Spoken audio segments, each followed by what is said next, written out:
Seja bem-vindo a mais um podcast da Arquitetura Equestre. Eu sou Diana Brooks, fundadora do escritório, onde a gente se dedica a fazer projetos de áreas, hípicas, fazendas e estruturas para cavalos.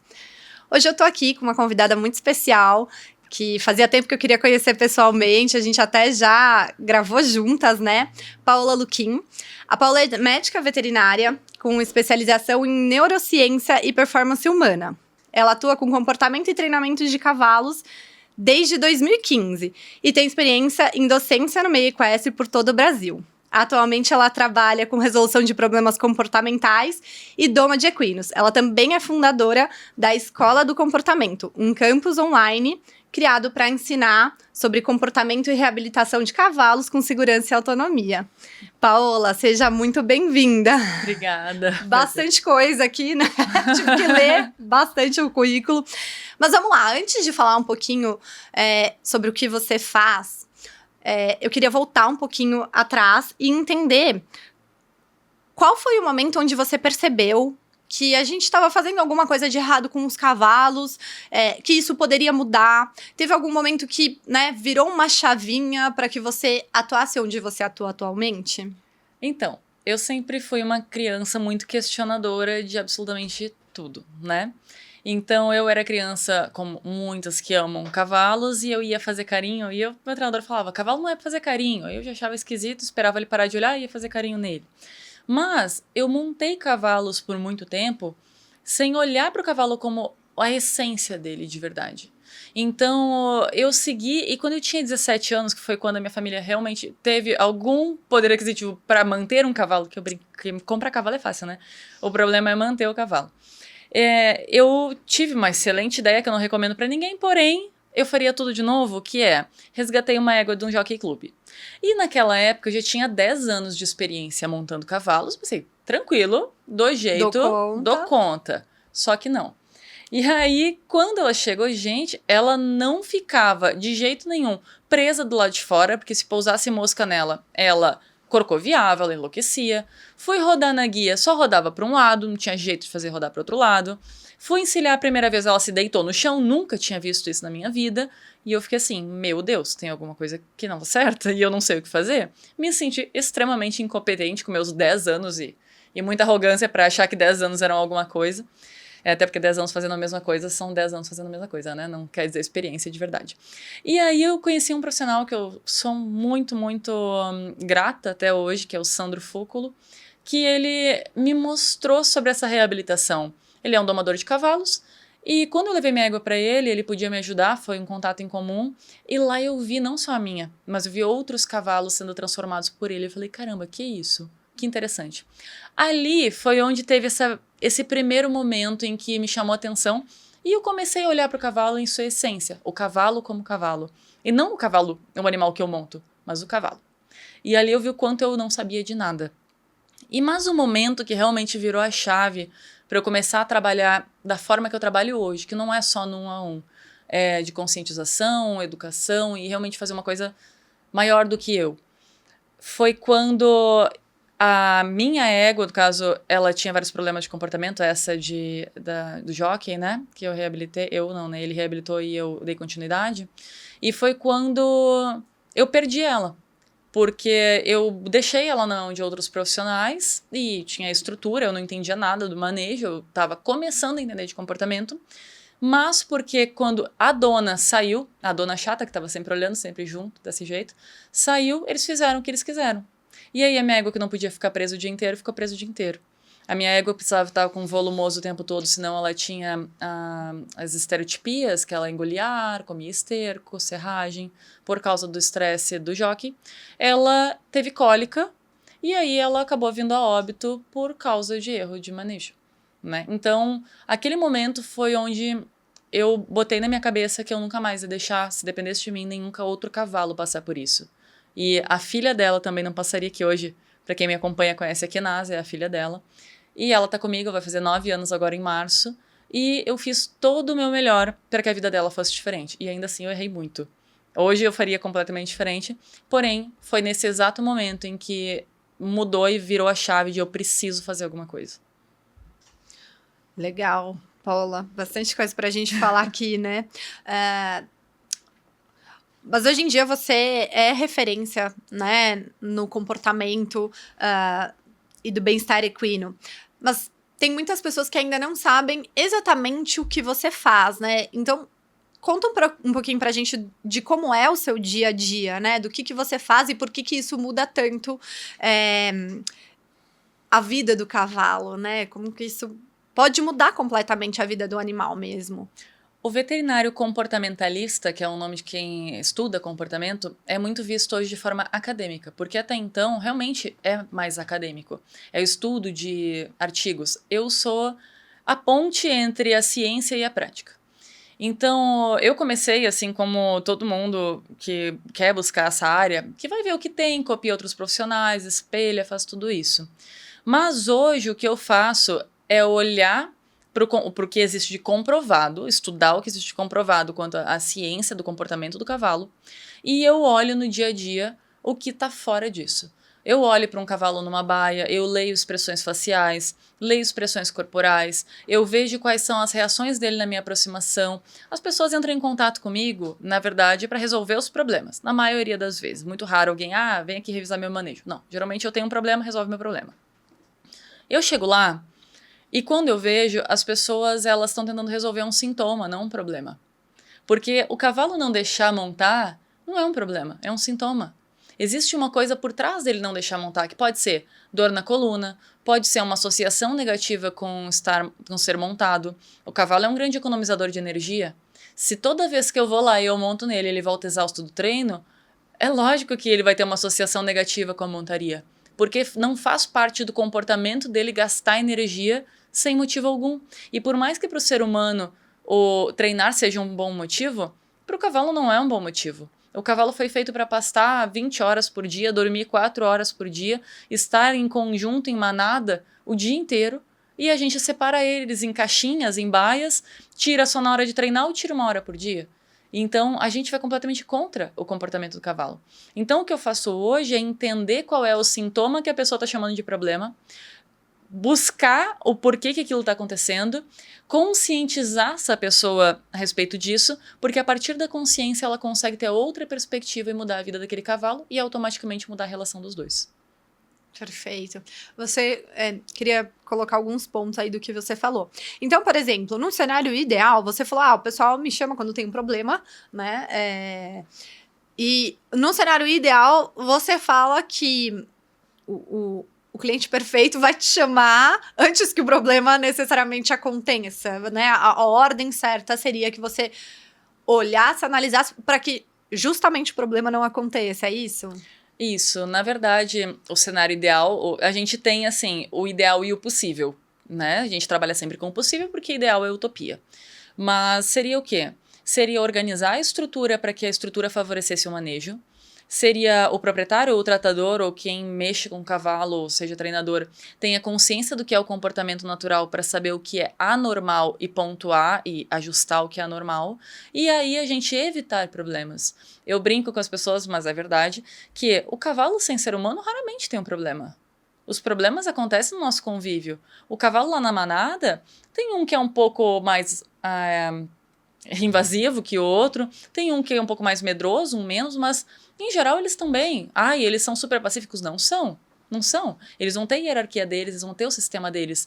Mas vocês não vão ver cavalos com problemas de estereotipia soltos em manada, né? Selvagens, vou chamar de selvagens, né? Exercendo o comportamento dele, gastando energia da forma que deve, consumindo o que tem. Nem sempre o que deve, porque a gente coloca a nutrição, que é extremamente importante, mas também, na natureza, com o cavalo solto em manada, ele vai buscar o que comer, ele não recebe no pratinho dele.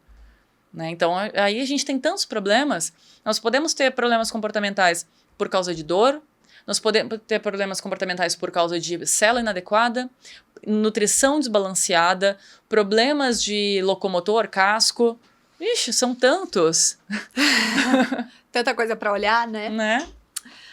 E você comentou das expressões, né? De como você avalia e analisa as expressões. Existe uma expressão típica de dor?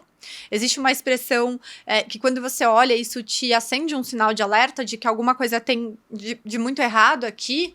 Sim, hoje nós temos, inclusive, documentação científica sobre isso. Nós temos vários, tem até software hoje que está utilizando IA para identificar a alteração nos cavalos. Mas sim, tem alguns pontos que a gente pode avaliar, como, por exemplo, a parte superior do olho, que a gente pode olhar como se fosse a sobrancelha do cavalo, sabe aquela parte da frente mais elevada? Aquilo é um músculo orbicular contraído, aquilo é um sinal de desconforto à dor. Nós temos também as bases das orelhas mais afastadas, que pode ser um indicativo de dor, rígidas. Nós temos a narina repuxada em formato quadrado, que pode ser um sinal de dor também. Então, dor é desconforto, né? Eu costumo falar que nem todo desconforto é físico, alguns desconfortos são psicológicos. O que muito não é levado em consideração no meio equestre, porque sim, muito é falado de dor. Só que poucas pessoas falam do estado psicológico do cavalo. E eu não estou humanizando isso de forma nenhuma. As pessoas olham para o cavalo racionalizando algumas questões que não tem. Às vezes o cavalo é um animal que acha que vai morrer o tempo todo. Então ele tá aqui e de repente, vou morrer. Ai, não vou mais. Tá tudo certo. Então ele altera e volta. Quando é a minha preocupação? Quando ele tá constantemente com aquelas expressões, ou quando ele me viu me aproximando, ele reage. Aí a gente tem expressão de dor, expressão de medo, a gente tem expressão de serenidade, tranquilo, cavalo normal. Nós temos vários tipos de expressões e não é só a face, o corpo do cavalo fala muito. Por quê? Porque quando o animal está tenso, a musculatura contrai. A gente também, quando a gente está muito estressado, a gente não fica com dor nas costas, dor nos ombros. Por quê? Porque a nossa musculatura contrai mais. Então o cavalo não é diferente. Ele pode sim ter dor por estresse. Pode, por mil coisas, né? Mas que nem a gente nesse sentido. Mas o cavalo, ele não projeta coisas. Ele não fica ali, aqueles cavalos agressivos na baia, sabe? Que a pessoa passa, ele morde. Ele não estava planejando morder. Ele teve uma reação comportamental que foi uma consequência do estado mental dele, ponto. Só isso. E as pessoas falam, ai, meu cavalo não gosta mais de mim porque ele está me mordendo, meu querido. Pensa por que esse cavalo está mordendo. Não é, ai, porque ele me mordeu. Não, é porque ele está com esse comportamento. O que fez ele ter esse comportamento? E não, nem tudo é sobre você. A questão, eu acho, do comportamento do cavalo que mais educa é, nem tudo é sobre você. Tira um pouquinho que você não é o sol, né? Então, o cavalo, a gente olha para ele e a gente tem que pensar o que está por trás daquilo. Legal. E se você pudesse voltar no tempo, com todas as informações, com a bagagem que você tem hoje, o que você nunca mais faria da maneira como você fez lá no começo e por quê? Olha, o que eu nunca mais faria é complicado de dizer porque eu aprendi muito assim, mas se eu pudesse dar um conselho de verdade, seria... Eu sei que vocês querem fazer as coisas com os cavalos e querem fazer da melhor forma possível. Às vezes, normalmente vinculado a treinamento ou doma, né? Mas não é porque uma pessoa é renomada, não é porque uma pessoa tem prêmios, títulos, que essa pessoa realmente está fazendo melhor pelo cavalo dela. Então, eu fui uma pessoa que comecei seguindo profissionais renomados internacionalmente. E tive resultados excepcionais. Logo no início da minha carreira, já que ninguém queria me ensinar, as pessoas no interior do Rio Grande do Sul se escondiam ou era daquela forma que eu não concordo, nunca concordei. Mas, o que acabava acontecendo? Eu aprendi inicialmente pelo YouTube, era internet, só que eu treinava, ia lá, assistia e repetia. Só que chegou um momento em que eu me sentia mal depois dos treinos. E não, eu não batia em cavalo, não fazia nada disso. Mas eu entendi com o tempo que algumas coisas são éticas para mim, mas para o outro não. E algumas coisas são éticas para o outro, para mim não. E a forma que eu agia me feria porque eu estava indo contra a minha ética. Então, às vezes, na ânsia de ter resultados, na ânsia de aprender e ficar bom logo, até porque as pessoas estão sofrendo de um problema muito sério, que é elas não querem ser ruins no que elas fazem. Só que antes de ficar bom vai ser ruim. Vai ficar feio antes de ficar bonito. Uma obra não é assim, Di? Uma obra é assim, ficou horrorosa antes de ficar bonita. E tudo vai ser feio antes de ficar bonito. Então, uma coisa que eu não faria, eu teria um pouco mais de calma. Eu acabei crescendo rápido demais. E isso não é necessariamente uma coisa ruim, mas também não é boa. Porque por essa ânsia de não aparecer, mas era até um problema, é uma questão comportamental minha mesmo, era, né? De ser valorizada. Eu precisava mostrar que eu era boa. Não sei pra quê, né? Porque eu preciso saber que eu sou boa ou não, e eu não era boa. Eu só era um pouco melhor que outras pessoas porque eu me importava com isso. Mas a grande questão é que eu me coloquei num patamar em que as pessoas achavam que eu era boa demais. E como eu não me achava boa o suficiente para aquilo, e eu não tinha tempo suficiente, eu me cobrava mais e fazia coisas que estavam contra a minha ética para provar o quanto eu era boa. Então, quantas vezes eu passei por cima do cavalo, mesmo que... Gente, e eu tô falando isso sem eu ter agredido. Agredido fisicamente? Nossa, talvez eu tenha agredido psicologicamente, provavelmente sim. Então, é isso que eu falaria. Calma, vai ficar feio antes de ficar bonito. Essa é a coisa que eu mudaria na minha carreira. Perfeito, Paula. Quando eu perguntei sobre as expressões, né, do cavalo, e você colocou um ponto, né? Será que às vezes as pessoas confundem um cavalo bem cuidado, um cavalo que tá ali gordinho, bonitinho, com pelo bonito dentro da baia, com um cavalo feliz, com um cavalo que, né, tá bem ali psicologicamente, não só fisicamente, porque você falou, as pessoas olham muito pra dor, né? Mas e o lado emocional ali, né, do animal, enfim. É possível um animal parecer perfeito por fora, eu olhar ele na baia, tá tudo certo, ele não tem... Mas mesmo assim, ele tá em sofrimento? Com certeza. Eu acho que não tô negando essa parte, mas eu acho que as pessoas olham muito para os casos de cavalos caquéticos, cavalos magros e passando mal na rua, que eu não tô negando isso, tem que olhar sim. Mas elas ignoram os animais que estão lindos, redondinhos, às vezes está em estado de obesidade, que também é outra questão que vamos deixar de lado por enquanto. E cavalos que estão em altíssimo sofrimento. Não é porque o cavalo tá brilhoso, tá bonito, visualmente bonito, parece agradável, que ele realmente tá bem. Então, essa é a questão. Quando a gente não entende de comportamento, a gente deixa passar. Até porque, se vocês pararem para olhar qualquer site de fotografia, qualquer coisa, vocês vão ver cavalos que estão com expressão de dor o tempo todo. E quanto mais a gente vê uma coisa, mais normal ela se torna. Então, para as pessoas, às vezes é difícil enxergar a dor numa coisa que está em todo lugar, porque é normalizado. Então, essa é uma questão muito séria, muito forte. Eu já tive pessoas reclamando de eu ter falado alguma coisa, falaram assim, mas eu gasto 5 mil reais por mês pro meu cavalo. Falei, ótimo, eu até imagino que gaste mesmo. E isso não quer dizer de jeito nenhum que teu cavalo tá bem. E daí que tu gasta 5 mil reais? É pro teu ego? Que tu gasta dinheiro, então ele tá bem? Não quer dizer. Da mesma forma que tu pode fazer uma construção de 1 milhão, 2 milhões e a construção fica ruim. Simples. Né? Uma coisa não tem nada a ver com a outra. Concordo.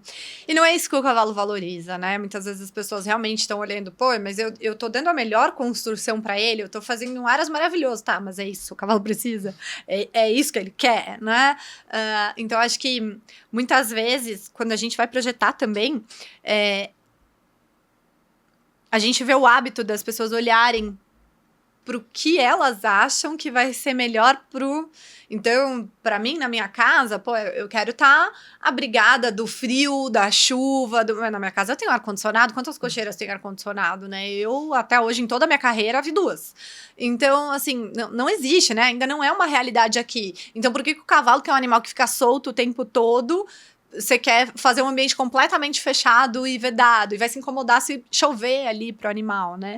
Não, eu tive uma experiência em relação a isso de estrutura, em que eu fui atender num local, e sério, o local para as pessoas era incrível. A ala que recebia as pessoas, assim, com céu, lindo, lindo, um ambiente maravilhoso. E aí eu vi ali na frente, realmente, era um de alto padrão, só tinha Mercedes, BMW estacionado ali na frente. Só que aí eu fui para a área dos cavalos. Era horrível, horrível. A limpeza era horrível, o tamanho era 2,5 por 2, era horrível das baias. Eles não conseguiam deitar. E aí eu fiquei olhando para aquilo e os donos lá na frente conversando com cervejinha, com refrigerante, com bolinho e todo mundo feliz e eu olhei, meu Deus. É claro, as pessoas estão sendo bem tratadas e automaticamente elas acham que os cavalos estão sendo bem tratados. E de forma nenhuma eu acho que a intenção do local era tratar mal os cavalos. Eu só acho que aquilo estava funcionando. E às vezes, como está funcionando e os proprietários não têm o conhecimento para questionar aquilo, vai continuar do mesmo jeito, porque não existe necessidade de mudança se alguém não se posiciona para isso. Sim. E é exatamente o ponto que a gente colocou agora, né? Às vezes os cavalos estão bem tratados, estão com o pelo bonito, tá gordinho, cheio, não tem nenhum animal, né? Cavalo de carroça de rua ali. Então, visualmente, tá tudo certo, né? Eu não tenho... Mas realmente eu acho que é um pouco disso, né? Será que realmente tá tudo Isso bem ali leva dentro? a um contraponto, porque muitas pessoas, essa coisa que tu comentou de estar feliz, o cavalo estar feliz, aí o cavalo vai para a pista treinar. Mas ele tava fechado ali o dia inteiro na baia dele, né? E aí, quando ele vai treinar, vai saltar, vai fazer alguma coisa, ele começa a corcoviar. Fala, ai, ele tá feliz de estar treinado. Tá? Essa é sempre assim, ai, meu cavalo ama treinar, porque depois do salto ele corcoveia. Ele tá feliz mesmo? Será que tá? Porque as pessoas não estão analisando expressão, estão levando em consideração um cavalo que provavelmente tá uma bomba de energia, porque ele provavelmente come mais do que ele precisa, muita, muita, muita energia mesmo, tá confinado numa prisão, né? Pode ser linda a estrutura, mas tá numa prisão, e aí sai. É o único momento que ele tem para gastar essa energia. Então, quando a pessoa vem com esse papo pra mim, eu já olho assim, tem certeza? E continuo e dou, sabe, pra pessoa começar a pensar, realmente refletir sobre isso, porque às vezes o treinador dela falou. E se o treinador falou, foi uma pessoa na hierarquia superior que falou, logo ele está certo. Mas quanta gente deixa de questionar o treinador e ele está bem errado? Com certeza, e acho que é isso que você falou, né? Na visão daquela pessoa que tá ali treinando, o treinador é a pessoa que mais tem conhecimento ali pra ela, né? Ele se torna referência em tudo. Poxa, eu fui assim, né? Desde criança, o meu treinador é aquela pessoa que você se espelha, que você, nossa, um dia eu quero ser boa igual ele. E muitas pessoas, né, realmente têm essa visão. E o quanto, de fato, aquela pessoa tem conhecimento e estudo pra tá dando aquela resposta, né? Mas vamos lá. Quando um cavalo reage a algo, Paula, é por desobediência do animal ou muitas vezes ele pode estar tendo uma reação, um medo, né? Provocado por um manejo que muitas vezes ignora esse comportamento natural do animal. É da natureza animal ser desobediente. Na verdade, se nós formos pensar mesmo, crianças são desobedientes. Filhotes de cachorro são desobedientes. Filhotes de leão são desobedientes. O que é a obediência em si? Eu acho que é muito da pergunta de, será que o ser humano não é muito fanático por controle? E tudo se torna algo pessoal? Uhum. Porque um potro querendo andar na frente, como eu falei esses dias numa publicação, querendo andar na frente... Gente, ele é um animal maior que a gente, ele anda mais rápido que a gente naturalmente, né? E querendo andar na frente por quê? Porque vai comer uma ração ali, porque ele não sabe qual é o limite. Da mesma forma que quando falando de cães, né? Não precisa falar de cães, cavalo é igual, mas nesse sentido, né? Quando um potro começa a ter uma reação muito exagerada perto da mãe, tem mãe que dá um coicinho nele. Levanta e é bem delicado mesmo, não é um coição, é um coicinho, fala assim, ou dá uma mordidinha. Chega? Deu? Porque tá passando do ponto. Tá passando do limite. E aí se cria uma noção de ação e reação. Consequência. Então, a questão de desobediência é quando não existem limites. E é normal, a gente nasce sem limite nenhum. Então, um cavalo desobediente não é uma expressão comportamental normal que não houve limite ainda para ser considerada. Porém, sim, depende do que a gente está falando, pode ser causado por alguma outra coisa. Pode ser um sintoma de alguma dor, algum desconforto, medo de alguma coisa. Porque para mim, um animal que não quer chegar perto de algo, ele não está sendo desobediente, ele está sendo precavido. Aí depende da nossa perspectiva. Se é desobediência, é o quê? Esse cavalo não quer me obedecer, está sendo mal educado. Será que ele não está sendo precavido porque ele acha que aquela lata de lixo ou aquela sacola vai engolir ele e ele tá protegendo vocês dois ainda? Na cabeça dele, né?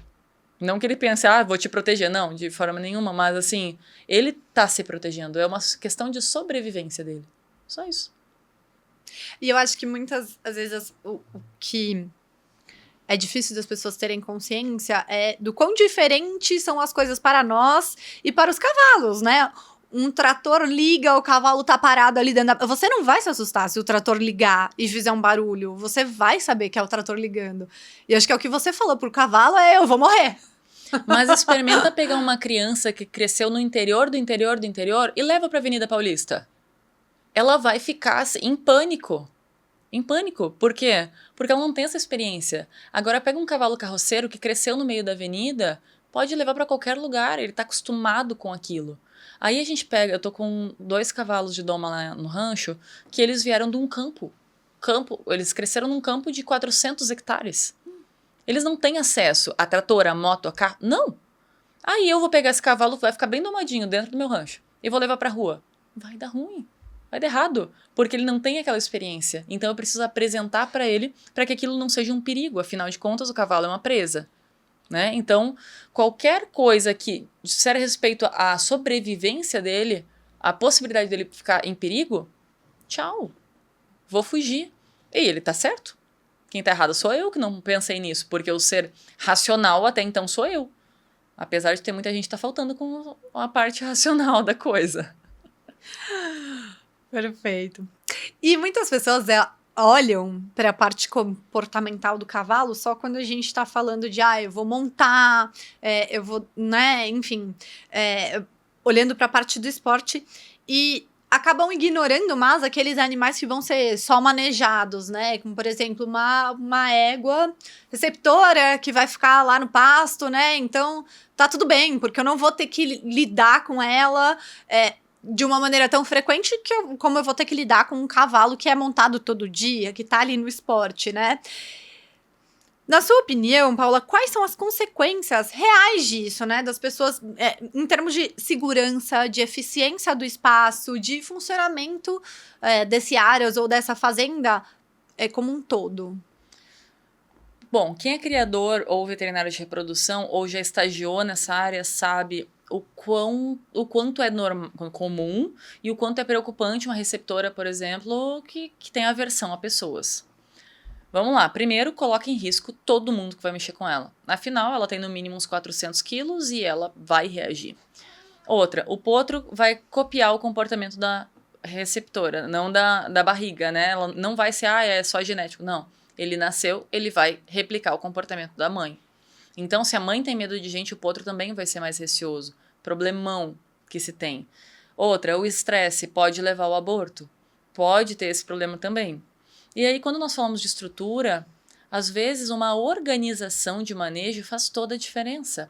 Os cavalos ficam muito ansiosos na hora de comer ração. Um exemplo, eu estava mexendo no manejo de uma cliente esses dias, e aí ela teve que subir a estrutura em 10 dias porque os cavalos chegaram e tinha que fazer alguma coisa. 2 resgatados que passaram fome, ou seja, tinham ansiedade alimentar. E o que acontecia? Ela deixava para preparar a comida, eles viam ela descendo e já vinham correndo. E aí ela ia preparando a comida e pela demora de colocar a comida e como não tinha porta nas baias ainda, eles começavam a brigar. E aí quando ela aparecia com a comida, eram uns 2 leões por cima dela para comer. E ela ficava com medo dos 2 vindo para cima.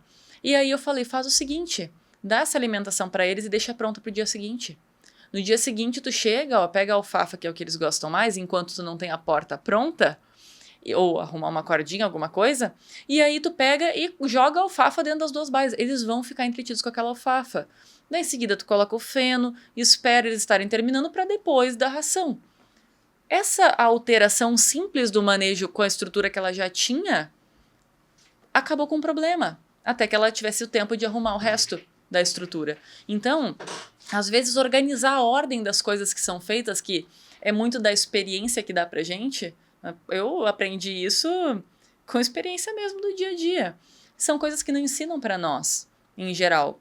E aí o pessoal fala que é frescura, que tem que dar tranco no cavalo, tem que, enfim, corrigir ele naquele comportamento. Quando, na verdade, nós temos 2 indivíduos nesse exemplo que têm ansiedade alimentar porque realmente foram privados de se alimentar.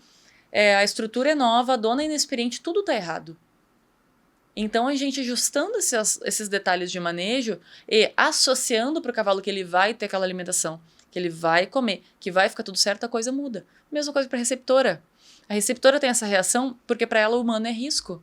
Se a gente parar de tratar a receptora só como uma caixa que vai guardar um potro e começar a tratar como um indivíduo que vai criar uma vida, que vai ter consequência na vida de outras pessoas no futuro, a gente transforma a vida dela e do potro, que vai ser muito mais fácil.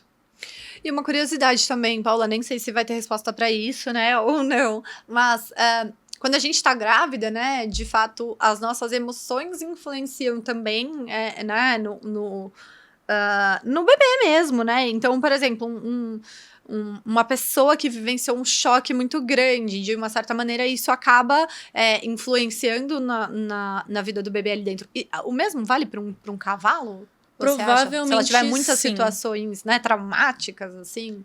Provavelmente sim, e eu sei que existem pesquisas em cima de outros animais, cavalo eu não vi pesquisa sobre isso, mas existem pesquisas em outros animais que mostram que a experiência que não precisa nem estar com o filhote ainda, não precisa estar prenha ou grávida ainda, mas a experiência que o indivíduo passa é passada para o filhote também. Isso foi feito com camundongos em labirintos, em que algumas partes davam choque e outras partes levavam a comida. Os filhotes nascidos depois, sem ter contato com esse labirinto, acertaram de primeira o labirinto sem cair nas pegadinhas que tinham nele. Então, sim, não sei sobre cavalos nesse sentido, mas com certeza faz total diferença, além de outras áreas, né? Outras áreas envolvendo a alimentação, que pode influenciar na saúde, em como o cavalo vai sair, entre outras coisas, influencia diretamente. Legal. Falando agora um pouquinho do trauma, então, né? O trauma no cavalo, ele nasce de um grande choque, uma grande situação pontual que aconteceu ali, ou de fato de pequenas situações que são repetidas todos os dias, ou um pouco de cada coisa? Depende, porque assim, o que acontece? O aprendizado é muito mais consolidado quando existe uma liberação hormonal conjunta. Então, tanto se a gente for falar de um trauma nosso, eu passei por uma situação traumática em que teve uma arma apontada para mim, que quando eu estava chegando na minha casa. Desde aquele momento, sempre que eu ia para minha casa, eu olhava para a árvore de onde a pessoa saiu de trás. E eu conseguia ver que não tinha nada. Mas a árvore era um gatilho, porque houve uma grande liberação de adrenalina naquele momento, mesmo que nada tivesse acontecido de fato. Foi uma situação que antecedeu um evento traumático. Então, aquilo foi um grande choque. Porém, pequenas situações em que tu é colocado sobre pequenos traumas, pequenas coisas desconfortáveis, pode sim te levar a uma situação assim. Então, um cavalo que toda vez ele faz uma coisa desobediente, ele leva um tranco no cabresto. Vai perceber que vai chegar um determinado momento em que a pessoa levanta a mão, o cavalo já levanta a cabeça também. Ele levanta e levanta junto, porque antecede um evento traumático, uma dor constante. Da mesma forma que pode acontecer, um cavalo tá andando no reboque e sempre foi tudo bem, mas aí aconteceu um acidente, o reboque virou com ele dentro, o cavalo nunca mais quer entrar no reboque. Então podem acontecer as duas situações. Tá, perfeito. E se você tivesse que escolher um comportamento mais usual, assim, né? Que aparece o tempo todo no seu trabalho, quase como um clássico, assim, um comportamento clássico. O que você diria que é? Eu diria que depende da época do que eu posto. Porque parece que quanto mais eu posto um tipo de coisa, mais os clientes vêm por causa daquele problema. Atualmente, o problema principal tem sido o cavalo que não deixa pegar mão e pé. Que não deixa pegar nos cascos. E eu imagino que a origem desse problema seja lá na doma principal. Porque muitos domadores não mexem em casco. Ou não mexem como um casqueador ou ferrador faria, que é muito mais tempo, é muito mais demorado. Então eles pegam, pega. Quando fazem? Porque eu conheço vários que não fazem esse trabalho porque tem medo. Porque tem medo de se machucar, de fato, né? E pode acontecer. Sim. Então, eu imagino que a origem do problema tá aí, porém a impaciência querendo resolver a questão é muito complicada. A maioria das pessoas que trabalham com cavalo, isso é fato, tá? Isso eu boto minha mão no fogo por isso, mas é polêmico. A maioria das pessoas que trabalham com cavalo tem medo de cavalo. E elas têm tanto medo de cavalos que elas agridem antes de serem agredidas. Então, o que acontece? O cavalo faz um a pessoa já começa a gritar. Eu chamo da linguagem do Taz. Sabe aquela linguagem que é assim... cavalo, sabe? É isso aí, pra mim, é a linguagem do Taz.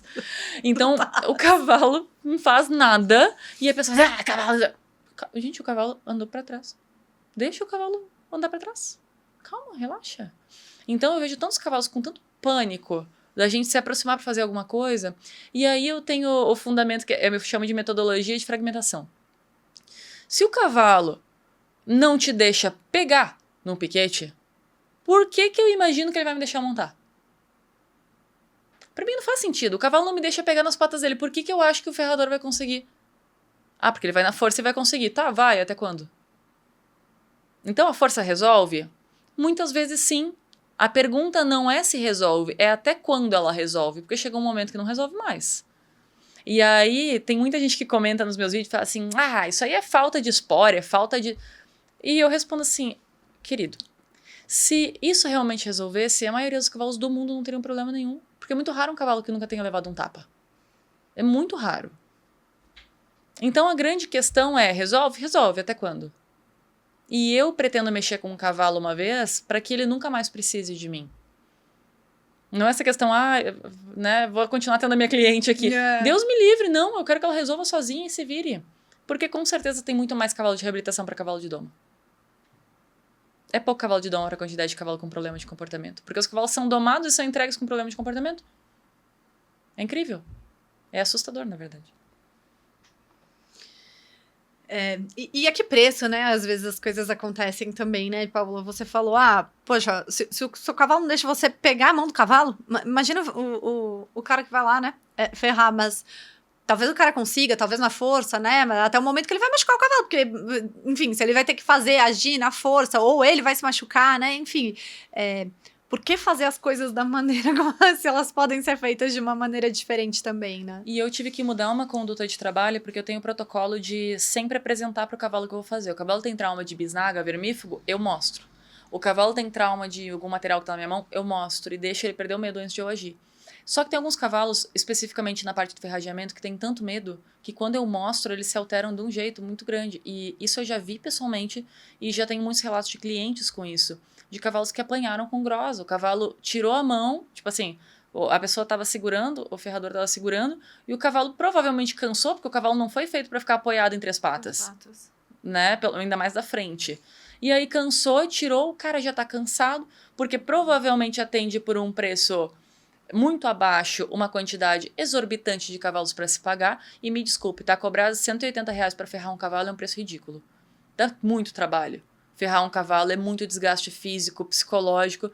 Aí o cara tá lá, o ferrador vai dar jeito. Sim, mas ele já atendeu naquele dia 15 cavalos, ele tá cansado. Não é trabalho do ferrador educar o teu cavalo. Não é trabalho dele. Ele tem que saber se virar? Tem. Mas ele tem que saber falar não também. Aí a gente entra num papo das pessoas saberem se posicionar em relação a isso, né? Porque os donos têm que ter noção também que algumas coisas são responsabilidade deles de contratar o profissional adequado para cada coisa. Que não é obrigação da pessoa ser faz tudo. Perfeito. E na sua experiência, Paola, existem questões comportamentais dos cavalos que são, vamos dizer assim, quase como irreversíveis, né? Ou todas as questões você acredita que podem, sim, ser melhoradas quando a nossa atitude em relação a eles muda? Olha, tudo se melhora. Eu acho não, até hoje é impossível que um cavalo não melhore. Começa pelo manejo, muda o manejo, muda tudo. Mas sim, tem questões que nunca vão voltar a ser o que era antes. Eu gosto de comparar o cavalo de doma e de reabilitação como se fosse uma redação. Um cavalo de doma é uma redação escrita a lápis e depois passada a caneta. Enquanto o cavalo de reabilitação, ele já é uma redação escrita a caneta. Sabe quando a gente erra e faz um garranchinho, bota os parênteses e faz um risco? Às vezes a gente erra uma frase, e às vezes a gente erra uma palavra, e outras vezes a gente erra um parágrafo. E não tem como não ver. Dá para ressignificar, mas é impossível não ver. Então, sim, existem cavalos que voltam 100%, mas existem cavalos que ficam 50%. Mas para quem não tinha porcentagem nenhuma, de 50% já é alguma coisa. Depende do quanto que tu gosta do teu cavalo ou quanto tu gosta do que ele te proporciona. Perfeito. E na sua opinião, quais são os maiores erros que você vê ao lidar com cavalos que são normalizados, que viram atitudes corriqueiras e até, enfim, comuns?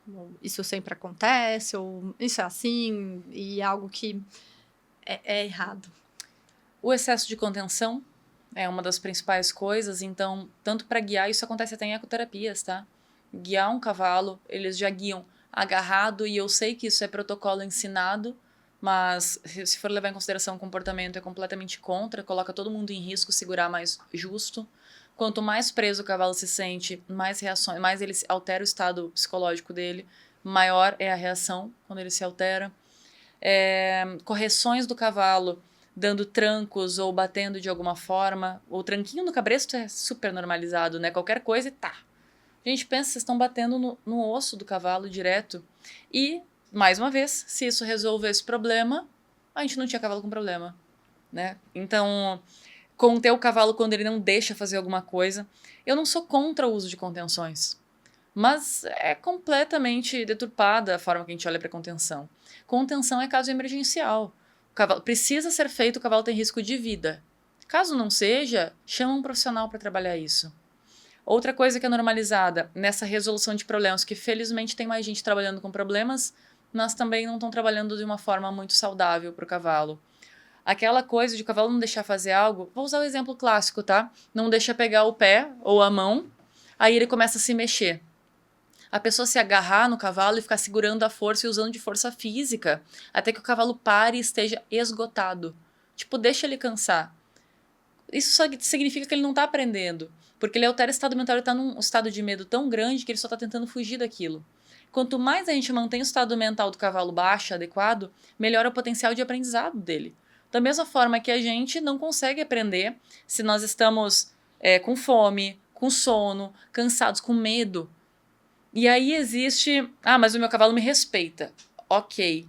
Mas se nós formos fazer um vínculo com crianças novamente, existem crianças que obedecem por respeito e por medo. Então a questão de saber se vai obedecer pela consequência de uma chinelada ou a consequência do porquê é certo, tem diferença. Porque na hora que tu precisar do teu cavalo, se tu sempre lida com ele da forma aversiva, ele vai te deixar na mão. É aquele cavalo que tu cai dele e ele te pisa. E ele te dá um coice, porque tu caiu nos pés dele, tu é um risco. Então se o meu cavalo tem medo de mim, eu monto nele, eu tô montando numa presa que tem medo de mim. Não é insano? Eu acho loucura montar num cavalo que tem medo de mim. Eu nunca monto num cavalo que tem medo de mim. E olha que eu trabalho com cavalos que eu não conheço. E as pessoas têm o costume de me falar em atendimento, isso é clássico. Nossa, contigo ele não fez a metade do que ele fez com a gente. Por quê? Porque eu tô levando em consideração o estado emocional e mental dele. Então, eu respeito ele para que ele me respeite também. E as pessoas exigem respeito sem respeitar o próximo. Não existe respeito que é via de mão única. Respeito é via de mão dupla. Perfeito, Paula. E agora falando um pouquinho sobre esportes, então, né? Quando a gente silencia a dor de um cavalo para que ele possa performar numa prova, quando a gente faz uma infiltração, né? E até trazendo uma questão pessoal minha, eu já passei por isso. Eu era uma criança que eu montava uma eguinha, criança pequenininha, que ela só corria infiltrada. E isso era completamente normalizado. Pra mim era do tipo, eu senti uma dor de cabeça, eu vou tomar um remedinho aqui pra passar essa dor de cabeça, né? Eu não... Enfim, não tinha noção de que tinha algo errado ali, porque por que toda vez eu vou competir, ela tem que estar infiltrada, né? Mas era um procedimento padrão, já tava no pacote, incluso no valor da prova, a infiltração, a prova, o transporte. Então, assim... Em que momento isso deixa de ser um cuidado, uma proteção com o seu animal, vou poupá-lo da dor, e isso passa a ser, de fato, uma violência contra o animal, você silenciar essa dor que ele está sentindo? Para mim, a violência começa quando tu desconfia e não faz nada sobre isso. Então, porque a gente sabe quando tem alguma coisa errada. Tem aquela pulguinha, aquela coisinha assim que a gente... Não parece estar certo, mas o treinador tá falando que não tem problema. Mas tu tá aqui. E nós não aprendemos a nos posicionar desde cedo, né? O que dificulta muito o nosso posicionamento e realmente comprar uma briga. Porque o que é uma criança comprando briga com um treinador? É ridículo. Até não ser. Porque a gente precisa de mais gente fazendo. Então, eu acredito que a partir do momento que se tem a desconfiança, é um certo tipo de violência, mas até aí passa... Mas no momento que tu tem consciência de que existe um problema e tu escolhe tapar o sol com a peneira, vamos chamar dessa forma, pra mim é violência. As pessoas vinculam violência a bater, a coisas assim, mas violência vem muito antes disso. é como esse cavalo de fato está. E aí a gente entra em procedimentos veterinários que tem muitas críticas também, né? Infiltração, tá? Vai infiltrar a égua. Tá, beleza. Mas realmente, se tem que infiltrar, existe um problema. Esse problema só está sendo mascarado. A gente tem que descobrir qual é a origem desse problema, não o sintoma novamente. Então eu falo de todo o estado psicológico quanto a sintomas. Mas existem muitos sintomas físicos que têm a mão passada por cima. Por quê? Porque a gente sempre viu assim, sempre foi assim. E quanto mais a gente vê em fotos, em provas... Eu já tive pessoas que não tinham nenhum conhecimento de cavalo, falaram assim, nossa, o cavalo parece um animal que tem um olhar triste, né? As pessoas que não convivem com cavalos têm um olhar muito mais apurado e afiado para o que é anormal do que as pessoas que convivem com cavalo. Porque não é normal para elas. E o sentido, a intuição delas fala muito alto. E eu costumo dizer assim, quando a tua intuição diz que tem algo errado, provavelmente tenha. Ah, mas o meu esquece o treinador. Não importa se sou eu que falo. Não importa se é o Papa que fala. Se tu tem uma intuição sobre algo, ouve, deixa quieto um pouco, vai pesquisar, vai estudar e analisa de novo. Para ter certeza do que tu tá falando. Então hoje eu me embaso muito na ciência para não ser chamada de maluca. Porque as pessoas falam que eu sou fresca, que até eu descobri que existe um termo, inclusive. Ah, esses alunos da Paola. Descobri que é um termo nacional. Será esses alunos da Paola? Que a Paola é cheia de mimimi. É, mas o que ela faz funciona. É, realmente funciona.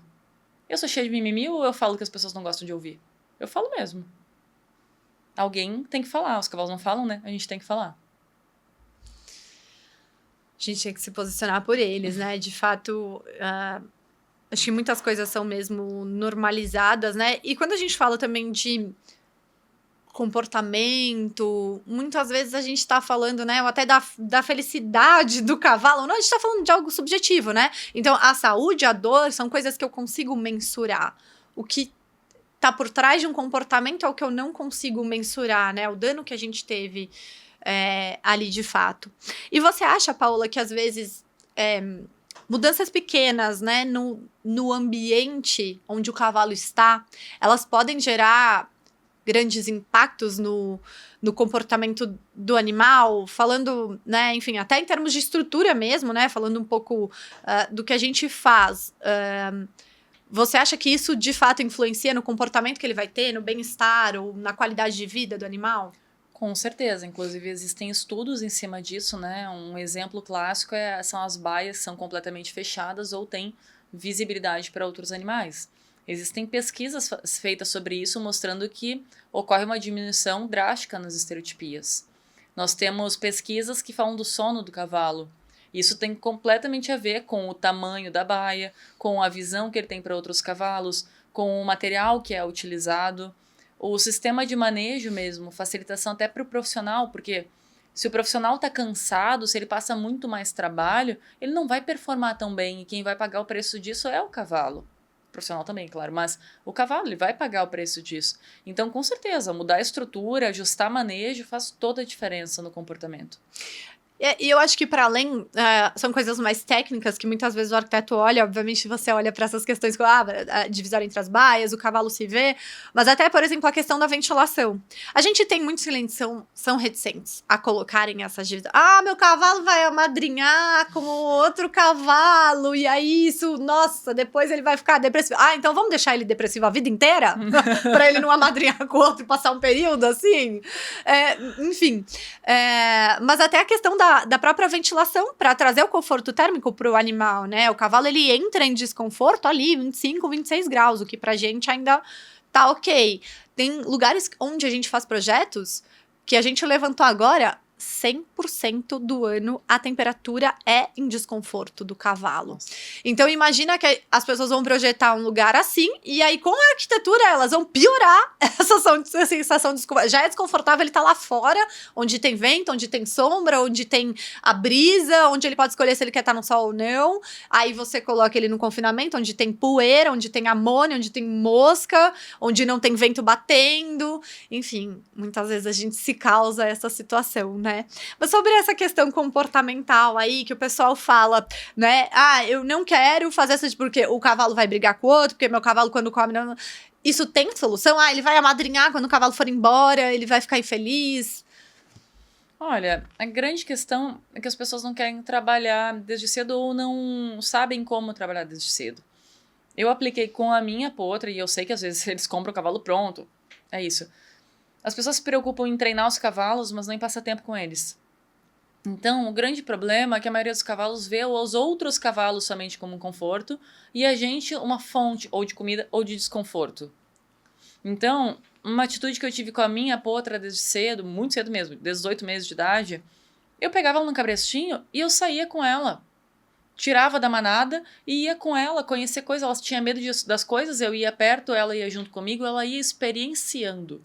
Então, esses cavalos que se amadrinham, primeiro me mostram uma fonte de insegurança. Sim, é natural do comportamento? É. Mas o cavalo que amadrinha muito facilmente com qualquer cavalo, o que acontece? Esse cavalo é inseguro. Esse cavalo não foi estimulado a desenvolver essa segurança. Então eu vejo que é um problema inicial. E aí, mas eu vejo meu cavalo todo dia. Não, parece um pouquinho. Tu vê o teu cavalo ou tu monta o teu cavalo todo dia? Que o comportamento montado é completamente antinatural. Não tô falando que é ruim.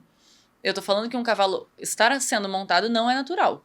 Porque o cavalo não foi criado para isso. Ele foi utilizado por nós para isso. Mas ele não é criado para isso. Então, tanto que existem cavalos que têm um comportamento horrível de baixo, de manejo. Mas montado eles são espetaculares. Por quê? Porque não é natural. É ensinado. E aí falta trabalho de baixo, mas de cima foi bem feito. Então, o grande problema é que as pessoas não destinam tempo para trabalhar situações que envolvem o comportamento natural do cavalo e segurança dele.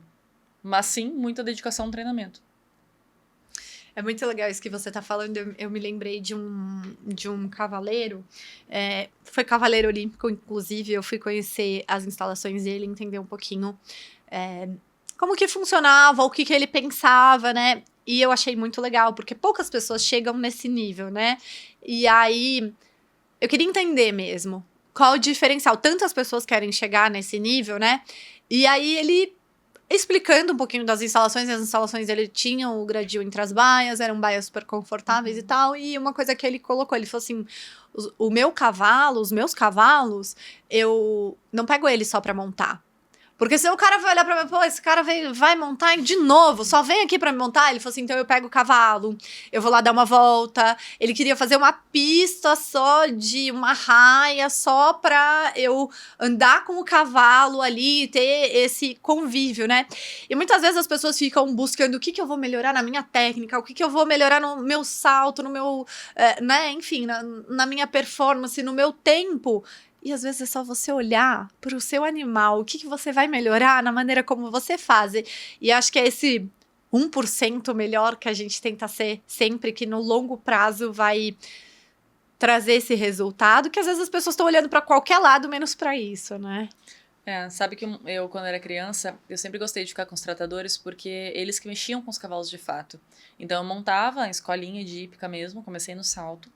E eu sempre ia, depois da minha aula, eu pegava o cavalo e eu dava uma volta pela hípica com eles. Tanto que às vezes o pessoal achava que eu era proprietária, por causa de quando eu esquecia minha camisa da escolinha. E porque eu tava sempre ali querendo dar alguma coisa a mais. E eu fui muito criticada, até pelos meus colegas, ou por outra parte até do pessoal que era sócio, porque eu ficava com os tratadores. Mas eram eles que me ensinavam, eles que mais sabiam. Eu queria encilhar o meu cavalo. O meu não, que não era meu, não tinha dinheiro pra isso. Mas era o cavalo que eu montava. Eu queria estar com ele. Hoje, com o meu rancho, tem dias que eu pego eles, eu pego no cabresto. Eu tô associando agora com os que, ou de doma ou de trauma.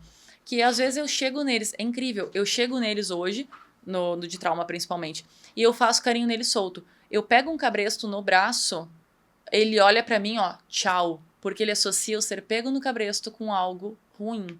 Que eu vou fazer algo com ele. E antes ele não achava nem eu chegar perto, normalmente. Então, agora quem tá lá, né, enquanto eu tô aqui viajando, o que eles estão fazendo? Eu falei, ó, pega ele, não importa quanto demora, pega ele no cabresto e leva pra ele comer ração, lá no piquete dele, que eu tô deixando ele solto.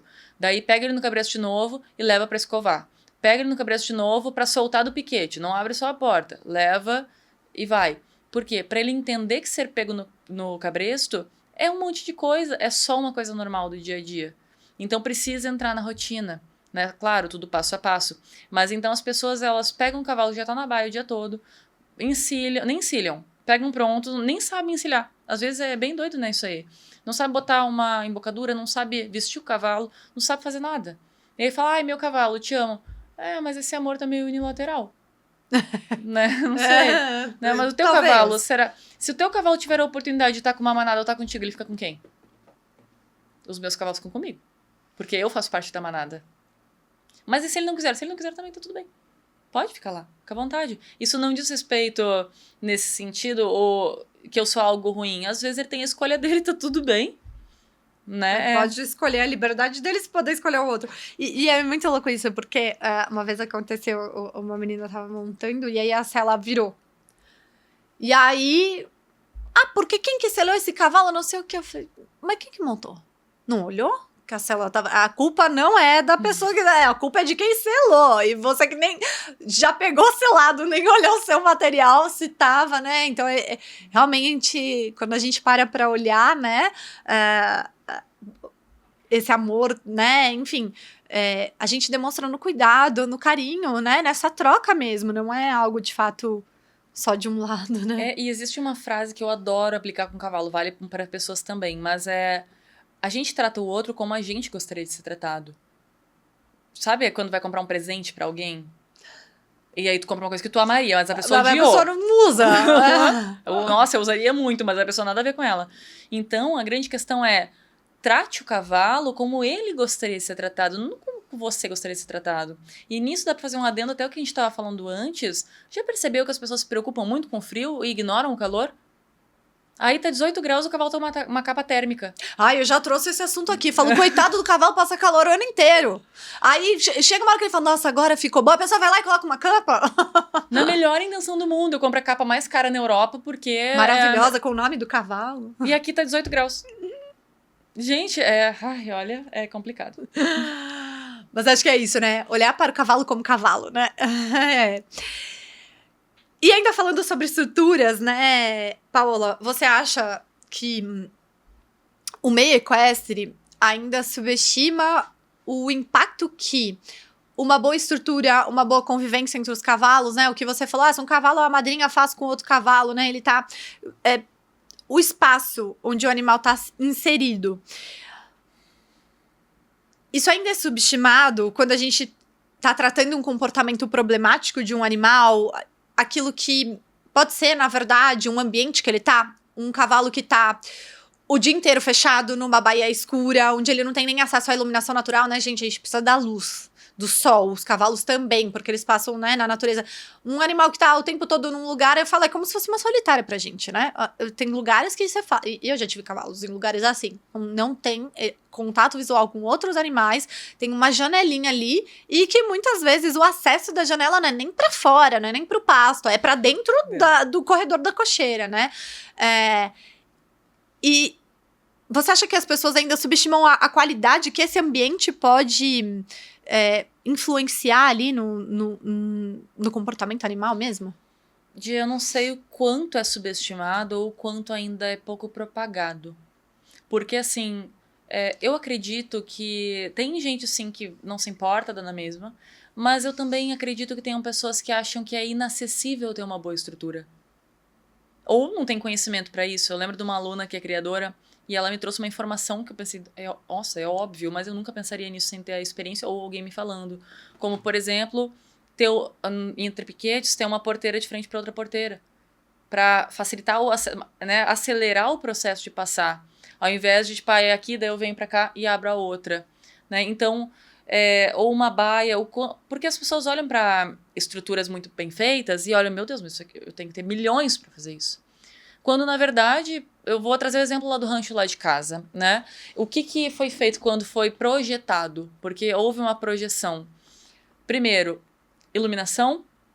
Eu não tenho baia, né? Então é tudo baia piquete. Mas iluminação. Foi projetado também vento, para a gente saber onde tem a estrutura em relação à areia, etc, etc. E acessibilidade de alguma forma, porque eu tive que pegar uma coisa meio construída e dar um jeito. E hoje eu já penso que, pro jeito que eu cuido dos meus cavalos, a casa tem que ser centralizada e os piquetes precisam ficar em volta para conseguir aproveitar melhor o espaço. E ter uma pista com o material perto da pista do redondel, para eu não precisar ficar levando célula para lá e para cá. Então, eu acredito que as pessoas olham para estruturas gigantes, multimilionárias, e pensam, nunca isso vai acontecer. E elas não sabem como fazer uma baia adequada de madeira. Que é simples. Madeira é acessível, em geral, né? Em alguns locais menos, mas ou de bloco, que seja, mas que faça numa estrutura que fique confortável para aquele cavalo. Elas não sabem quanto de tamanho de piquete é suficiente. Elas não sabem qual é o tamanho de sombra que tem que ter naquele piquete, em relação ao seu clima, em relação a tudo um pouco. Elas não sabem da preferência do próprio cavalo. Eu tenho meus 2 lá. É incrível. Tem a baia piquete que eu construí. E o Orion, por exemplo, se tá chovendo, ele fica na chuva. Ele não se importa. Mas se venta e chove, ele corre para dentro da casinha. A outra não. A outra começa a chover, saiu da garoa, começou a chover, ela vai para dentro da casinha, ela espera parar de chover para sair. Então a preferência individual de cada um faz diferença também. Né? E às vezes tem mais coisa. Tem cavalo que não vai gostar do outro e não importa o que tu faça. Aí eu consegui manejar esses cavalos para que eles não tenham contato, porque vai elevar o estresse. É trabalhoso? Poxa, pra caramba. Quer ter trabalho, não tem cavalo. E até a questão, você falou, né, a questão do impacto da arquitetura no sono do cavalo, né, o Thiago da Rest Horse esteve aqui, ele até falou sobre isso, ele falou, poxa, um cavalo que não se dá bem com o outro, e os dois estão na baia do lado do outro, esse cavalo não vai dormir, descansar plenamente, porque ele vai estar sempre ali, se sentindo meio ameaçado pelo seu vizinho, achando que ele vai ser atacado a qualquer momento, né, então, claro, é isso que você falou, né, não quer ter trabalho, não tem cavalo, e ainda falando sobre a questão do conhecimento mesmo, né? Eu sinto muito isso. Uma vez eu fui visitar um lugar, o cara queria fazer um retrofit, chamou a gente. Muitas vezes as pessoas nos chamam porque elas veem o arquiteto como algo mais estético mesmo, né? Bem linkado ao alto padrão. Claro, tudo tem custo para você fazer um planejamento, para você ter algo bem estruturado. Planejado vai ter um custo muito mais alto do que você fazer da sua cabeça mesmo, claro, né? Você vai ter que pagar o arquiteto. Mas o nosso trabalho, né? Ele é muito mais sobre funcionalidade, sobre eficiência, sobre menos tempo de manejo, sobre economia. A gente pensa nos passos que o tratador vai dar para fazer isso, né? Então a gente tá sempre olhando essa questão do posicionamento das aberturas e dos fluxos. Mas aí eu fui nesse cliente fazer um retrofit e aí não tinha janela nas baias dele. Eu falei, poxa, vamos colocar uma janelinha aí pra fora, né? Vamos abrir, já que a gente vai reformar, você vai entrar, pô, vai fazer... Ah, não, mas sabe, essas janelas são de madeira maciça e elas me custam X mil reais cada. Falei, não coloca madeira. Não, como assim? Eu vou deixar um vão aberto? Vai. Se o seu problema é dinheiro, vamos resolver então, né? Porque é muito melhor que ele tenha um vão aberto. Ah, mas vai chover. Pô, você acha que o cavalo vai estar ligando pra chuva que, aliás, na maior parte do Brasil chove... A minoria do tempo, né, em média no Brasil todo, acho que é 30% do tempo. Então, 70% do tempo não tem chuva. Quando chover, você pode ter um beiral para minimizar essa chuva, né? Mas é muito melhor, você vai ganhar em ventilação, em conforto térmico. E às vezes eu tento ir pelo bem-estar e aí eu vejo que bem-estar talvez não cola. Então vamos pelo mau cheiro, pela mosca, pelo trabalho que você vai ter ali. Você vai levar suas visitas, verem seus cavalos maravilhosos e vai estar cheio de mosca, vai estar cheirando amônia seu pavilhão. Deixa uma janelinha aí para ventilar melhor, né? Enfim, mas eu acho que muitas vezes as pessoas realmente não têm o conhecimento para fazer melhor com o que elas têm. Então, de fato, é isso. Eu prefiro que seja um buraco aberto, sem madeira nenhuma, sem o acabamento da janela para você fechar quando chover, do que você deixar sem nada, simplesmente fechado, porque você não quer gastar com a madeira, né? Acho que muitas vezes falta esse jogo de cintura também. Jogo de cintura. As pessoas, isso é uma percepção minha, talvez eu esteja errada, mas as pessoas têm dificuldade de pensar fora da caixa, fora do que é proposto. Então, quer ver como eu fiz lá em casa? E, tipo assim, da forma mais simples possível. Eucalipto e costaneira. Eu subi, fiz um telhado em V, vi de onde vinha o vento para não dar problema, né? E fiz e subi. Pronto, impede o vento de bater. Costaneira custa, cada costaneira de R$ 2,80 custa R$3, mais ou menos. Né? Então, subi... A gente tem pessoas na família que são da parte da obra, vieram auxiliar, fizemos. funcionou super bem. Os cavalos estão melhor que muito cavalo aí em local que estão pagando 3, 4 mil reais por mês pra deixar. E às vezes a pessoa colocar algo tão complexo, né? Ah, vou colocar... O cavalo não quer piso de mármore. Quem quer é a gente, né? Então, o que ele precisa é muito básico e muito barato. A gente só precisa realmente olhar para o cavalo com o olhar do cavalo. Uhum. Estamos chegando aqui ao fim. E eu queria fazer um bloco com você, que é o mito ou verdade. Então, eu te faço uma pergunta e você responde para mim se é mito ou verdade. Prender o cavalo evita reações perigosas? Mito ou verdade? Mito potencializa. Piora! Mito e ainda te coloca mais em risco. Manter um cavalo mais fechado, fazer ele alterar o estado mental com mais facilidade, que faz com que ele sinta medo com mais facilidade ou acuado, o que vai fazer com que ele entre num estado de imobilidade, que ele não se mexe, ele fica parado, o que faz a pessoa pensar que ele tá tranquilo, já que ela não sabe ler o cavalo, e aí, de repente, ele explode e te machuca. Então, para os veterinários de plantão aí, eu já vi muito cavalo no tronco, com o pito contido, orelhado, pular por cima do tronco. Potros, às vezes, também. Então, assim, potencializa, piora muito e te coloca em risco de vida. Quando um cavalo anda na sua frente, isso é uma tentativa de dominar a pessoa ou de mostrar quem manda. Mito ou verdade? Mito. A gente falou sobre isso agora há pouco, uhum. né? Quando o cavalo está com medo montado, apertar a perna e mostrar que não tem nada. Vai em frente, cavalo. Ajuda ele a ter segurança? Mito ou verdade? Depende.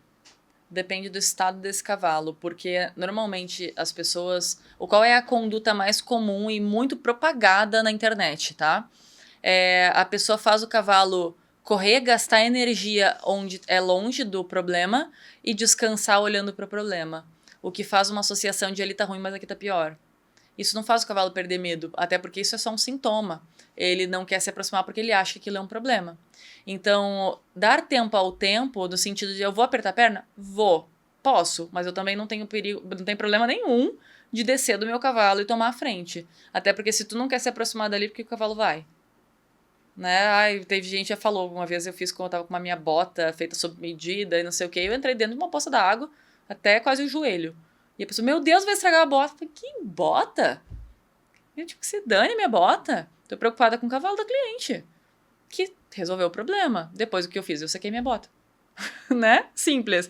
Então, a conduta que eu tenho hoje de cavalos que têm medo de alguma coisa é, se eu não for descer, tá? Porque às vezes eu desço. Mas se eu não for descer, rédea solta e ele vai tentar sair para os lados. Eu só abro as rédeas para ele não conseguir sair para lado nenhum. Quando ele acalma de frente, eu solto a rédea, deixo ele baixar a cabeça e convido. Ele dá um passinho, eu agrado e faço tudo de novo até que ele chegue perto de vez. Então, apertar a perna? Sim, mas em quais condições? Que eu posso apertar a perna, ele tentar sair para os lados, eu bater perna, chegou perto, agora tu vai sair. Eu não concordo com a conduta. Não que não funcione, mas não concordo. Perfeito. Funciona parcialmente. Para um cavalo te obedecer sem força ou sem contenção, é preciso muito tempo para que você consiga treinar esse comportamento. Mito ou verdade? Mito. Hoje, e depende, né? Mas geralmente é mito. Hoje eu defendo que tu não precisa de tempo para trabalhar um cavalo. Tu precisa de consistência. Então, eu uso um exemplo do potro excelente que eu tô domando, que tá lá em casa, o Orion. Ele foi um cavalo que tá comigo há 8 meses. Eu tô mapeando a doma dele e tá sendo bem de jeitinho brasileiro, extremamente parcelado, né? Ele tem 34 treinos só. Ele é um cavalo que acelera, reduz, para, no comando de voz, responde à postura corporal. É um cavalo que é montado e fica com a mesma expressão, colocando sela, tirando sela, montando, subindo, descendo. Não usa embocadura. Ele é um cavalo que tá 100%, ele tem 34 treinos. Mas ele tem 8 meses de experiência. Ou seja, convívio, presença, estando lá com ele e muita atenção. Sempre que eu tô com ele, eu estou com ele. Então não tem celular, não. Eu estou com ele, estou dedicando a ele. E toda a experiência que ele teve, tudo bem, ele era uma página em branco, né? Mas toda a experiência que ele teve foi positiva. Sempre fala, mas ele teve um comportamento negativo. Ok, houveram limites colocados e ele soube até onde ir, de acordo com o comportamento aplicado. Então, hoje eu falo para as minhas alunas, eu tô para lançar um curso de doma comportamental, porque me dói muito ver pessoas enviando seus cavalos para doma e os cavalos que foram criados com tanto carinho, tanto amor, pô, voltando com medo, com receio. Tu criou com tanto amor aquele bicho, ele volta daquele jeito. Então, eu defendo que se tu vai enviar para fazer um trabalho assim, aprende a fazer e faz. É melhor, né? É melhor e dá para fazer com segurança. Ah, mas eu não tenho tempo. Se tu tiver um final de semana e fizer um trabalho bem feito, o cavalo e mantiver o estado mental dele adequado, ele aprende em 1 a 2 vezes aplicadas. O Orion é o exemplo, eu tenho toda a doma dele documentada, tá no curso, sem corte nenhum, para todo mundo ver como é que é o processo. Ele acerta uma vez, ele vê qual é o padrão de comportamento meu e ele vê qual é o padrão de acerto.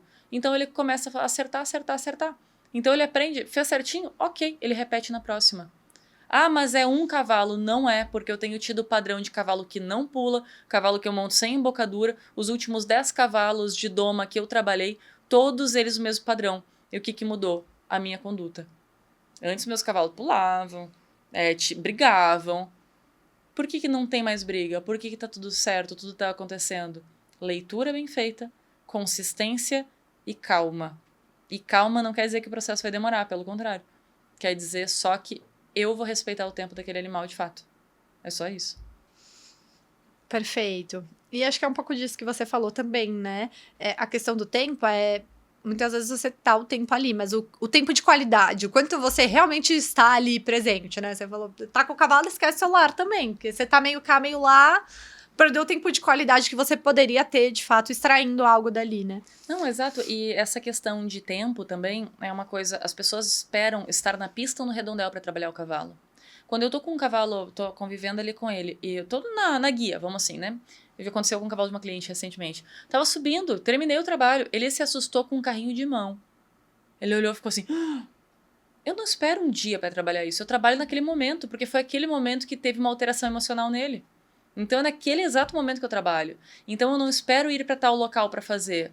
O treinamento de cavalo é manejo. O manejo do dia a dia, tu corrige, tu bota um limite pequeno e ali tu constrói realmente um cavalo. Se deixar para treinar cavalo só dentro de pista, só de redondel, aí o pessoal de hípica tem um problema muito grande. Quantos cavalos, sinceramente, tu já viu aqueles enfeites de fardo de feno, não se assustaram com fardo de feno? Que tipo de cavalo se assusta com capim? Não é? O cavalo se assusta com carro, com moto, com trator, com outro cavalo, com uma pessoa que aparece do nada, com uma sela. Como é que um cavalo domado, experiente, tem medo dessas coisas? Falta de experiência. Ele pode saltar 1,60 se ele quiser. Mas se ele não tem experiência, de que vale? É aquela coisa, eu sou o melhor veterinário do mundo. Tá, mas o que adianta se tu não consegue chegar perto do cavalo? Pode ser o melhor, mas ser bom não está sendo suficiente. Tu precisa saber lidar com as situações e ser flexível para abordar certas situações. Então, essa questão de tempo, é lugar, tu não precisa de horas. Se tu tiver 20 minutos para trabalhar, 20 minutos às vezes até bastante, tá? No início da doma dos cavalos, eu trabalho de 10 a 20 minutos. Primeiro, segundo, terceiro, quarto, quinto dia, 10 a 20 minutos. Montado. O tempo total não passa de 40 minutos. Não passa. Isso contando as pausas, contando tudo. Por quê? Porque no aprendizado a gente não precisa de esforço físico. É tudo mental, é tudo técnico. Claro que em consultorias, como eu atendo por turno, eu acabo passando um pouquinho do ponto e eu sempre treino o proprietário também para que ele dê continuidade, porque eu não sou mágica. Então, assim, não é chamou a Paola, ela resolve num dia. Não sou mágica. Né? Eu trabalho, mas eu treino o proprietário para que ele vá dando continuidade, com segurança, com respeito e com consciência. Então, esse é o processo. Mas, normalmente, no meu rancho, no meu espaço, 20 minutos de trabalho por dia, com cada cavalo. Perfeito. Isso mostra que um trabalho pode ser feito e não necessariamente você precisa ter todo o tempo do mundo, né? Existem cavalos ruins de índole, cavalos maus, que querem, de fato, machucar as pessoas. Mito ou verdade?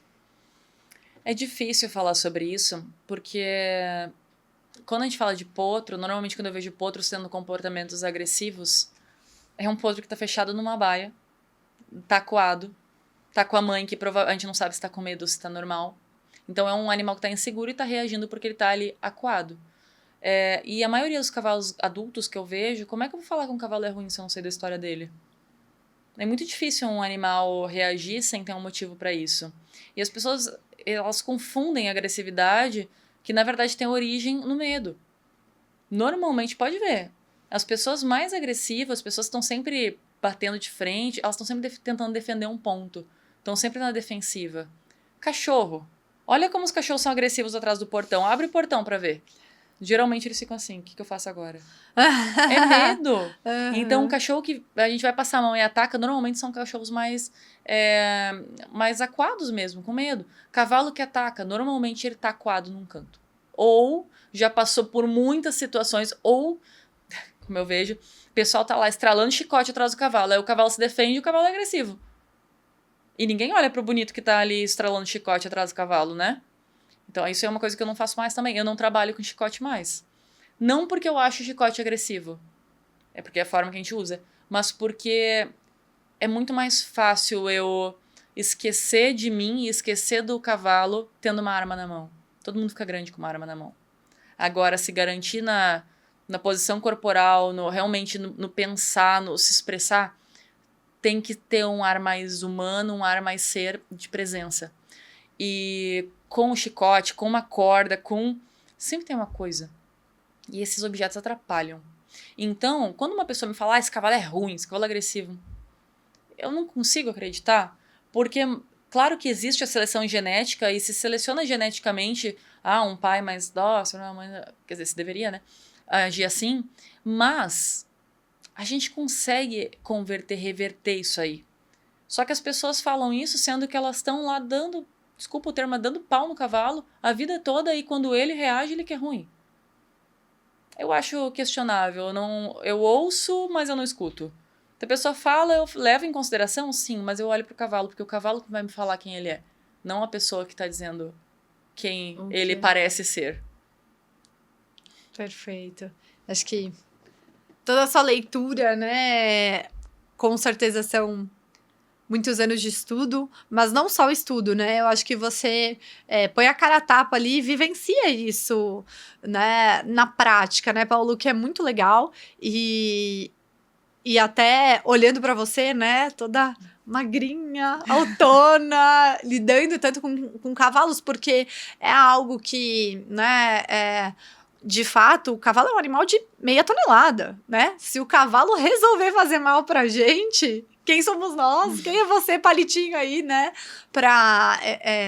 É muito corajoso da sua parte, então parabéns por todo o seu trabalho, assim, eu acho que Deus coloca na Terra algumas pessoas que têm uma missão especial, acho que você com certeza é uma dessas pessoas que vem para falar por quem não tem voz, né? Que vem para trazer conhecimento. Então, te agradeço muito também estar aqui, tá disposta a compartilhar o que você sabe.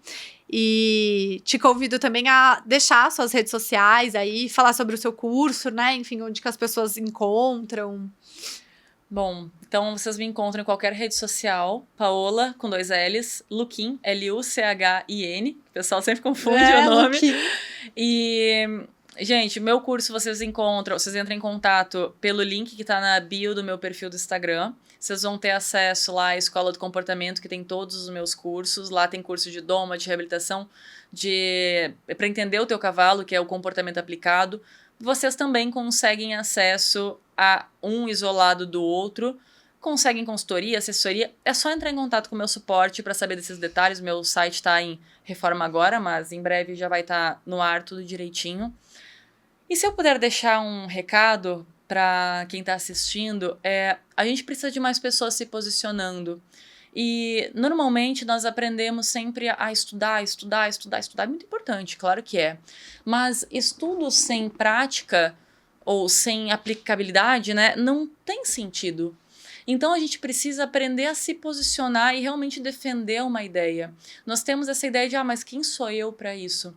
A questão é que ninguém é tão grande que não possa aprender, nem tão pequeno que não possa ensinar. Os cavalos, a cada cavalo que eu passo, eles me ensinam um pouco mais. Meus alunos me ensinam, eles exigem que eu me desmonte e desdobre para explicar coisas que eu nunca tinha pensado. Então, a grande questão é, gente, se posicionem, porque o meio equestre só vai mudar a partir do momento em que alguém falar não. Não para um trabalho meia boca, não para um domador que fala coisa que ele ouviu do pai, do vô, do bisavô e por aí vai. Não. E se vocês querem se proteger, arquem com estudos científicos comprovados. Porque não sou eu que estou falando, não. O estudo lá está dizendo. E se tu nega isso, está negando, o negacionista da ciência, o problema é teu. Entendeu? Então, se posicionar, mas é meu pai, é meu treinador. Azar que é. Mas eu tenho 20 anos de estudo, como eu falei no início. 20 anos aplicando a mesma coisa ainda é um conhecimento de 20 anos atrás. Deu? Hoje em dia, quem não se atualiza não está parado no tempo, está ficando para trás. E se posicionem porque não é necessariamente por vocês, não é por mim. Eu falo assim, o preço que eu pago para estar no mundo, estar no Brasil, eu estou em todo lugar. Eu vou para o Espírito Santo, vou para o Nordeste, eu vou para o Sul, estou aqui, né, agora, vou ficar um pouco, já vou para outro lugar. O preço que eu pago, o pessoal olha e acha que é fácil, é muito alto. Mas por que eu pago esse preço? Eu pago esse preço porque eu não aguento mais. Eu não aguento mais viver no meio equestre do jeito que ele é hoje. E a partir do momento que eu paro de tolerar a vida que eu vivo, eu preciso fazer algo para mudar. É como a gente falou da violência. Quando começa a violência? Quando eu acho que tem algo errado e eu não faço nada sobre isso. Então, para mim, ver que tem algo errado no meio equestre, no meu convívio, nas pessoas que estão na minha volta, me fere, me agride. Então, eu me posiciono, eu dou a cara a tapa e é aquela coisa, eu falei uma vez pro meu pai isso. Ele falou, mas tu vai se prejudicar com isso? Eu falei, pode bater. A pessoa pode me bater, bate. Porque eu sei que eu tenho peito para aguentar. Porque eu me embaso, eu busco conhecimento e eu quero mudar, eu quero melhorar muito. Eu já errei muito, vou errar e devo errar hoje ainda. Mas eu quero amanhã ser melhor. Mas ser melhor sozinha não é suficiente. Eu quero ser melhor com pessoas excepcionais. Para cada um adequar ali no seu polo. Tem o Thiago do sono lá dos cavalos. Pô, tem a Marina, que é zootecnista e tá na nutrição forte demais, promovendo conteúdo educacional. Pô, tem vocês na arquitetura que estão ali colocando conteúdo. Quem faz conteúdo sabe como é trabalhoso. Às vezes passo 3 horas editando um vídeo. É muito trabalhoso. E as pessoas estão lá consumindo, rolando tela. Rola tela. Mas começa a produzir também. Faz alguma coisa. A gente precisa de pessoas que façam alguma coisa. E se posicionem contra a massa do mercado. Porque a massa, tá só aqui. E a gente precisa falar não. Quando a gente falar não e colocar a cara a tapa e fazer alguma coisa sobre isso, o mercado começa a mudar.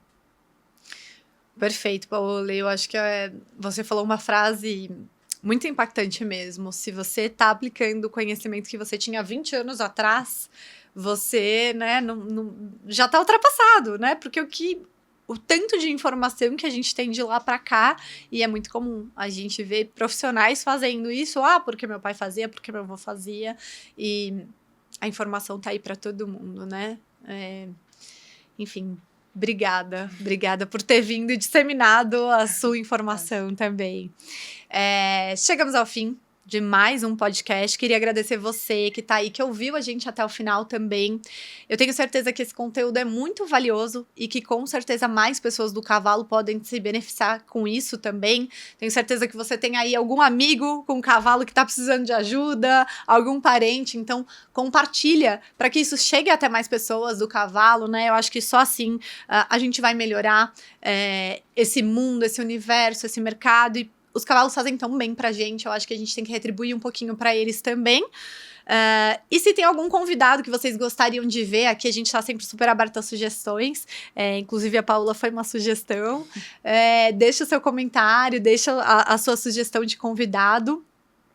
Agradeço por estar aqui e até a próxima.